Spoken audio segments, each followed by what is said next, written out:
বিসমিল্লাহির রহমানির রহিম।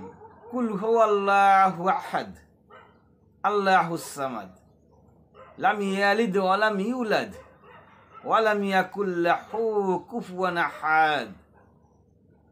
ছোট্ট একটি সূরা, এবং আশা করা যায়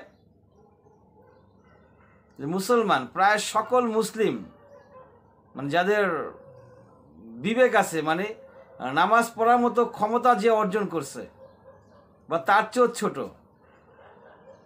এই ধরনের ছেলে মেয়ে উভয়ই এই সূরাটা আমরা জানি, এরকমটা আশা করা যায়। এই কুল হুয়াল্লাহ সূরা সূরা ইখলাস, এই ইখলাস সূরা পাঠ করে আপনি ধনী হতে পারেন। ধনী আপনাকে হতে হবে, ধনী হওয়াটা একটা ইবাদত। অনেকে লাল সালু পরে বসে থাকে এবং গরিবী হালত নিয়ে বসে থাকে যে গরিবী হচ্ছে ইসলাম। না, ইসলাম গরিব না, ইসলাম ধনী।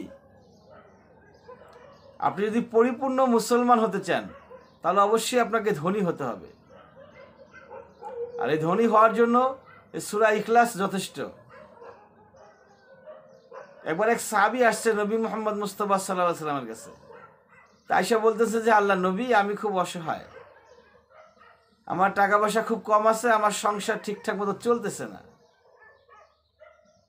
এখন আমি কি করতে পারি? তখন আল্লাহ নবী বলছে, যাও বাড়ি যাও, বাড়ি যাও, যখন ঘরে প্রবেশ করবে, বাড়িতে প্রবেশ করবে, ঘরে প্রবেশ করার সময় বিসমিল্লাহর সহিত পড়বে এই কুল হুয়াল্লাহ সূরা, সূরা ইখলাস পাঠ করবে। যখনই যেখান থেকে ঘরে ফিরো, যেখানেই যাও, যখনই যাও, ঘরে ফিরলেই পড়বা এই সূরা ইখলাস। এবং সে সাহাবী আল্লাহ নবীর কথা অনুযায়ী যখনই ঘরে ফিরে তখনই সূরা ইখলাস পাঠ করে, এবং স্বল্প সময়ের ভিতরে মহান রব্বুল আলামিন সেই ব্যক্তিকে এতটাই ধনী বানিয়ে দিলেন যে তার জন্য যাকাত ওয়াজিব হয়ে গেছে। তা আমরা ইনশাআল্লাহ তাআলা ছোট্ট সূরাটি মনে থাকে না আমাদের, এটা হচ্ছে প্রবলেম, তাই না? আমাদের মনে থাকে না, তবে যার প্রয়োজন আছে সে অবশ্যই মনে রাখবেন। এবং এই কুল হুয়াল্লাহ সূরা ইখলাস যদি আপনি 3 বার পাঠ করতে পারেন, যে কোনো সময় যে কোনো জায়গায়, উইদাউট টয়লেট ব্যতীত, টয়লেট ছাড়া 3 বার যদি আপনি পাঠ করতে পারেন, এক খতম কোরআন শরীফ পড়ার সওয়াব আপনার আমলনামায় লেখা হবে ইনশাআল্লাহ তাআলা। এটা ভাবা যায়? 3 বার পাঠ করতে পারলেই এক খতম কোরআন তেলাওয়াতের সওয়াব পাওয়া যাবে। কত সময় লাগে আমাদের কোরআন তেলাওয়াত করতে, তাই না? কারো দেখা যায় 1 পৃষ্ঠা পড়তে 4 মিনিট, 5 মিনিট, 7 মিনিট, 10 মিনিটও লেগে যায়। আবার কেউ আছে পড়তেই পারে না, কেউ আছে কিছু বোঝে না। তো সকলের জন্য একবারে সহজ সমাধান, বিসমিল্লাহির রহমানির রহিম। কুল হুয়াল্লাহু আহাদ আল্লাহুস সামাদ লাম ইয়ালিদ ওয়া লাম ইউলাদ ওয়া লাম ইয়াকুল লাহু কুফুয়ান আহাদ। 3 বার যদি আপনি 3 বার পাঠ করেন তাহলে এক খতম কোরআন শরীফ তেলাওয়াতের সওয়াব মহান রব্বুল আলামিন আপনার আমলনামায় লিখে দেবেন ইনশাআল্লাহ তাআলা।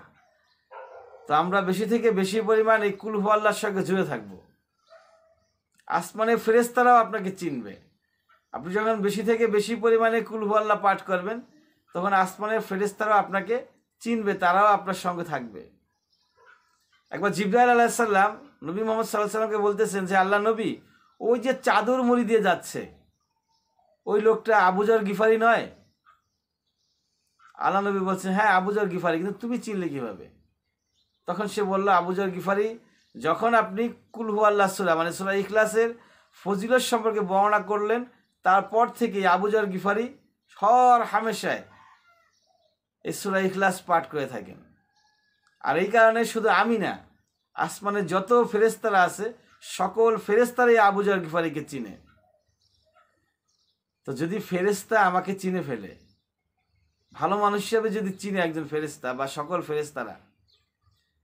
ফেরেশতা যদি আমাকে চিনে ফেলে, তাহলে আমার চিন্তা আছে তারা সার্বক্ষণিকভাবে আল্লাহর কাছে আমার জন্য সুপারিশ করবে। আর তাদের সুপারিশ অবশ্যই আমাদের দোয়ার চাইতে অনেক পাওয়ারফুল, অনেক স্ট্রং। ওয়া আখির দাওয়ানা আলহামদুলিল্লাহি রাব্বিল আলামিন।